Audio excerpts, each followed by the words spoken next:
आज हम 7.3 question number 3 का अध्ययन करेंगे। प्रश्न नंबर 3 में लिखा है 0, -1, 2, 1 और 0, 3 वाले त्रिभुजों के भुजाओं के मध्य बिंदु से बनने वाले त्रिभुज का क्षेत्रफल ज्ञात कीजिए। क्षेत्रफल का अनुपात भी ज्ञात करना है। तो देखते हैं, सबसे पहले लिखेंगे माना कि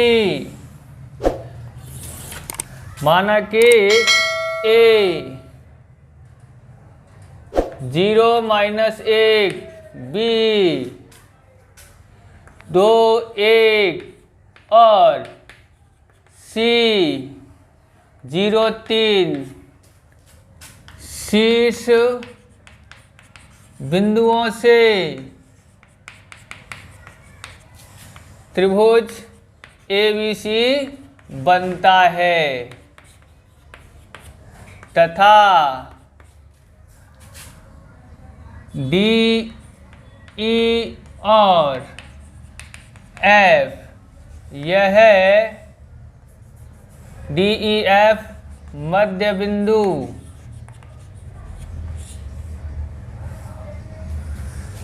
क्रमशः AB और ABBC और AC के हैं। तो ये जो DEF है वो मध्य बिंदु क्रमशः किसके होंगे? ABC के होंगे। अगर आपको इस तरह से करना है तो ऐसे बता सकते हैं, बोले ये है A और ये है B और ये C और ये D। इस तरह से हमने बनाया है। तो AB का मध्य बिंदु है D, BC का मध्य बिंदु E और इसका मध्य बिंदु F है। इस तरह से एक और त्रिभुज बन जाता है। अब हम इसको सॉल्व करेंगे। तो कैसे करेंगे? यहाँ पर सबसे पहले हम लिखेंगे D के निर्देशांक। तो यहाँ पर देखेंगे सूत्र क्या है? x1 + x2 बट्टे में 2, y1 + y2 बट्टे में 2, ये इसका सूत्र है। अब यहाँ पर हम देखेंगे किसका निकाल रहे हैं? D का। तो A और B को समझेंगे। तो ये हमारा A और ये B है। इसका हो गया x1 0 और ये हो गया x2 कितना? 2 बट्टे में 2। इसी तरह से हम y1 और y2 लेते हैं। तो y1 है -1 और y2 है 1। ओके, उसके बाद बट्टे में 2 लिख देते हैं।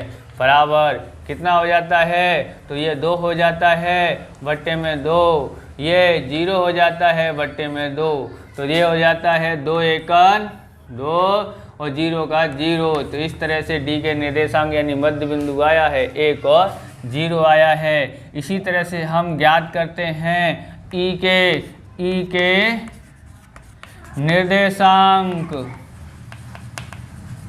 बराबर सूत्र हमारे पास वही है। अब B और C देखते हैं। तो ये B और ये C, इधर x1 है 2 और उधर है x2 0 बट्टे में 2। इधर y1 है 1, ये y2 है 3 बट्टे में 2। इस तरह से हम लिख लेते हैं। अब कितना होता है? 2 बट्टे में 2, 4 बट्टे में 2 बराबर कितना हो जाएगा? तो 2 एकन 2 और 2 दूनी 4, 1 और 2 आया। अब F के निर्देशांक लिखते हैं। निर्देशांक बराबर अब हम लिखते हैं। तो F कहाँ पर है? A और C। तो A का है x1 0 और उसका है 0 बट्टे में 2। फिर लिखते हैं -1 और C का है 3 + 3 बट्टे में 2। यहाँ पर 0 और 0 0 हो जाता है बट्टे में 2। इधर 3 में से 1 घटाएंगे तो 2 बचता है बट्टे में 2। 0 हो जाता है, 2 से भाग देंगे 0 में तो 2 एकन 2 हो जाता है। इस तरह से हमने इसके निर्देशांक ज्ञात किए हैं। अब हम एक आकृति बनाते हैं। इसी आकृति को बड़ा विस्तार में बनाते हैं जिससे आपको जल्दी समझ में आए। आकृति बनाते हैं और हम यहाँ पर लिखते हैं यहाँ A। तो A बराबर हमारे पास 0 और -1 है। B बराबर लिखते हैं तो B है 2 और 1 और C बराबर लिखते हैं 0 और 3। यहाँ पर इनके मध्य बिंदु भी लिख लेते हैं जिससे हमको सवाल करने की जगह मिल जाए। अब हम यहाँ पर देखते हैं इसका मध्य बिंदु आया 1 और 0। यहाँ पर कौन है? D, यहाँ E है। E का कितना आया है? 1 और 2। यहाँ F है, F का कितना आया है? तो F का 0 1 आया है। ओके, इस तरह से हमने यहाँ पर मध्य बिंदु लिख दिए हैं। अब हम यहाँ पर क्षेत्रफल ज्ञात करते हैं। तो क्षेत्रफल लिखते हैं सबसे पहले किसका, जिसका भी आपको निकालना है निकाल सकते हो। ABC बराबर ABC बराबर 1/2 x1/2 माइनस y3 x2 तो y3 माइनस y2 फिर x3 तो y2 माइनस y1, सॉरी यहाँ पर 1 आएगा तो यहाँ 1 यहाँ 2 आता है, यानी 1 2 3 2 3 1 3 1 2 इस तरह से इसको आया है। अब हम इसका क्षेत्रफल ज्ञात करते हैं। तो यहाँ हम समझेंगे कि कौन है, ये x1 है, ये y1 है, ये x2 है, ये y2 है, ये x3 है, ये y3 है। अब हम इसको करते हैं। x1 कितना है? तो x1 है 0 और y2 कितना है? तो y2 है 1, तो 1 लिख दिया। माइनस y3 तो y3 हमारा है 3। उसके बाद प्लस का निशान है तो x2, तो x2 हमारा ये 2 है। फिर हमारा है y3 तो y3 हमारा 3 है। फिर है y1 तो y1 है हमारा माइनस का 1, यहाँ भी माइनस है तो माइनस माइनस प्लस हो जाता है, यहाँ लिख देते हैं 1। फिर लिखते हैं x3 हमारा कितना है? तो x3 हमारा ये है 0, तो 0 लिखते हैं। y1 कितना है? तो y1 हम देखते हैं तो y1 माइनस का 1 है, माइनस y2 कितना है? तो 1 है। इस तरह से इसको कर दिया है। 1/2 0, यहाँ पर माइनस का 2 बचता है। यहाँ देखेंगे तो यहाँ 2 3 और 1 4 हो जाता है। और यहाँ देखते हैं तो 0 माइनस और माइनस 1 माइनस का 2 हो जाता है। 1/2 लिख देते हैं। इसका गुणा 0 से करते हैं, 0 2 चौक 8 हो जाता है। 0 का गुणा 2 से करते हैं तो 0 हो जाता है। 1/2 और यहाँ टोटल 8 हो जाता है। 1/2 गुणा 8। इस तरह से ABC बराबर आया, 2 से काट देते हैं तो 4 इकाई बराबर। ये इसका ABC का क्षेत्रफल आया है। अब हम ज्ञात करते हैं इसका किसका है, तो DEF का क्षेत्रफल ज्ञात करते हैं। तो हम त्रिभुज ABC का क्षेत्रफल पूरा हो गया। अब DEF का ज्ञात करते हैं। इसको लिखते हैं x1, इसको y1 लिखते हैं और यहाँ लिखते हैं x2 और यहाँ लिखते हैं y2। फिर उसके बाद हम लिखते हैं x3 और यहाँ लिखते हैं y3।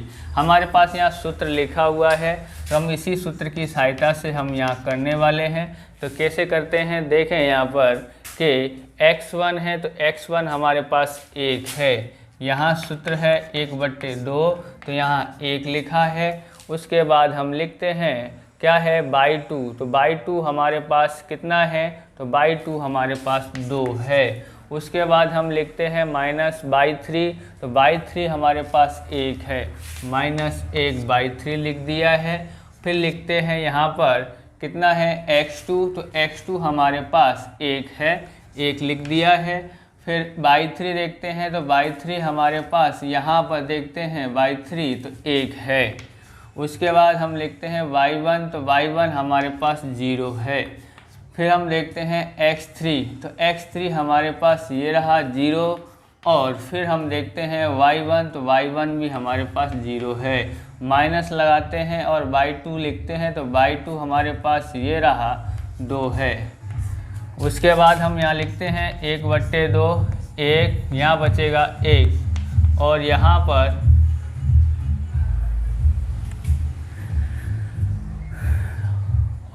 पर देखते हैं 1 और यहाँ बचता है 1। ओके, यहाँ लिखते हैं 0 और यहाँ माइनस का 2 बचता है। इस तरह से 1/2 लिख दिया है। 1 एकन 1 होता है, 1 एकन 1 होता है और 0 से गुणा करेंगे तो 0 आता है। यहाँ पर गुणा करके 1 और 1 कितना हो जाता है 2। तो इस तरह से हम यहाँ लिखते हैं, 2 से 2 कट गया और DEF का क्षेत्रफल हमारे पास 2 से 2 एकन 2, 1 एकन 1, 1 इकाई आता है। अब प्रश्न में हम देखते हैं तो हमको अनुपात ज्ञात करने के लिए बोलता है, तो हम अनुपात ज्ञात करते हैं। तो किस किस का अनुपात बोला है, बोले DEF का क्षेत्रफल और त्रिभुज ABC का क्षेत्रफल का अनुपात ज्ञात करने के लिए बोला है। त्रिभुज DEF का क्षेत्रफल 1 आया और ABC का क्षेत्रफल 4 आया। इस तरह से हम 1:4 आंसर आता है। अगर आपको हमारा वीडियो अच्छा लगे तो लाइक करें, शेयर करें, कमेंट करें और चैनल पर नए हो तो चैनल को सब्सक्राइब करें। जय हिंद, जय भारत।